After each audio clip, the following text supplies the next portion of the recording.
2023학년도 2학기 기말고사 생명과학원 세원고 내신 분석 리포트입니다. 우선은 제가 난이도에서 별 2개만 준 이유가 뭐냐면요. 우선 세원고 같은 경우는 문항수가 많은 것도 아니었고요. 객관식 20문항에 서술형 3문항이 출제가 됐지만 총 23문항 정도 출제가 됐고요.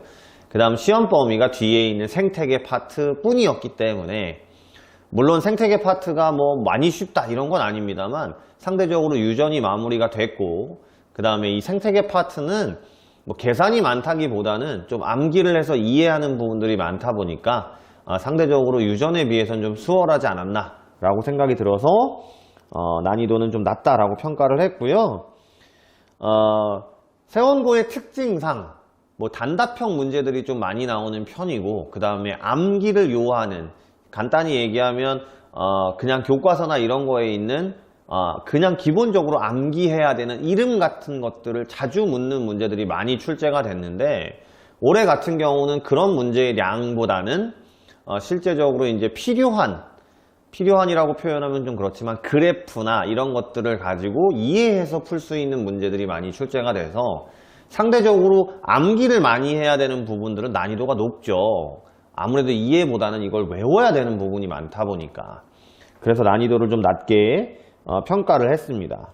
대신에 수특이나 수능 특강이나 고3 학평 문제보다는 기존에 나왔던 내신 기출 문제에서 많이 출제가 된 걸로 보이기 때문에, 어차피 지금 이 리포트를 보고 있는 친구들이 뭐 올해 친구들이 보진 않을 거잖아요. 뭐 내년이나 내후년이나 이렇게 세원고 시험을 준비하는 친구들이 볼 거기 때문에 이번 기말고사에서 나왔던 형태를 보시고 기존에 나왔던 타 학교의 내신 기출 문제 위주로 생태계 공부를 하시는 것이 좋지 않을까라는 것들을 알려드리고 싶은 총평이라고 볼 수 있습니다.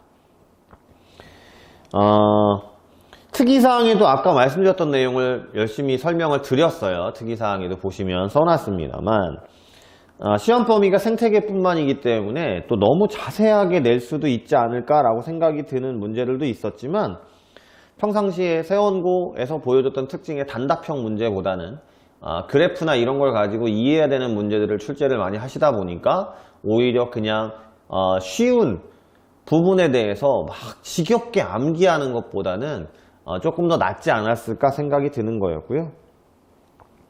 대표문항 분석을 보시면, 뭐 대표문항 분석은 실제로 세원고의 기출문제를 좀 출력을 해서 보셔야 되겠지만, 물론 뭐 제일 앞부분 1번부터 8번 문항까지는 너무나 기본적인 문제들이 출제가 됐습니다. 뭐 5번의 생존 곡선이나 사망률 곡선 같이 학생들이 좀 헷갈려하는 부분도 있었지만 이것도 기본적인 문제로 출제가 됐고요. 그 다음에 6번의 주기적 변동이라고 해서 뭐 그래프 그려드리고 공부시킬 때 가장 아이들이 지겨워하는 부분이 있는데, 뭐 돌말의 주기적 변동 이런 거 할 때 뭐 그런 문제들도 크게 어렵지 않게 출제가 됐어요. 이 생태계 파트에서는 이제 방형구법이라고 해서 밀도, 빈도, 피도라는 걸 계산하고, 또 상대 밀도, 상대 빈도, 상대 피도라는 걸 계산해서 또 중요치를 계산하는, 뭐 말은 이렇게 어렵게 설명을 드리고 있습니다만 실제로 공부해 보시면 그냥 곱하기 퍼센트 뭐 요겁니다. 그걸 가지고 중요치를 계산해서 이제 우점종이 누구냐, 뭐 희소종이 누구냐, 뭐 이런 것들을 결정하는 방형구법 문제라는 게 이 생태계 파트에서는 고3 수능 학평에서 자주 출제가 되는 유형인데, 아니나 다를까 2문제 정도 출제가 됐어요. 근데 고3 학평 수능 기출에서 변형을 한 문제가 출제가 됐고요. 그러니까 결국에는 공부를 조금이라도 좀 하시고 문제에 대해서 이해를 조금 하신 다음에 공부를 했던 친구들이라면 이 부분도 크게 어렵지 않지 않았을까라고 생각이 드는 문제였고요. 단 이제 중간중간에 11번 문항처럼 식물의 층상 구조, 뭐 밑에서부터 지중층, 지표층, 그 다음에 뭐 초본층 이런 것들이 있어요. 뭐 선태층, 초본층, 뭐 관목층, 악교목층, 교목층 이렇게 식물 군집에서의 밑에서부터 높이에 따라서 이렇게 층의 이름들을 나누는 것들이 있는데, 뭐 이 부분은 그냥 암기거든요. 이름이니까. 타 학교 같은 경우는 잘 출제가 안 되는데 세원고는 역시나 11번 문항에서 그런 단답형 문제도 하나씩 출제가 되면서 그런 부분들도 좀 자세히 외워야 되지 않았을까, 오히려 이런 부분에서 등급 차이가 나지 않았을까 라는 것들이 대표 문항 분석의 포인트라고 볼 수 있습니다. 마지막으로 맨 마지막 20번 문항에서의 서식지 단편화 문항은 이건 고3 수능 학평엔 자주 나오지 않는 거예요.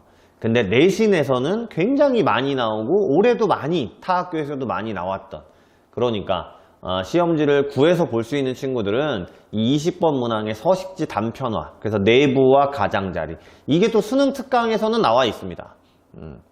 이 문제도 좀 주의 깊게, 왜냐하면 출제율이 워낙 높으니까 보시면 좋지 않았을까라고 생각이 드는 시험이었습니다.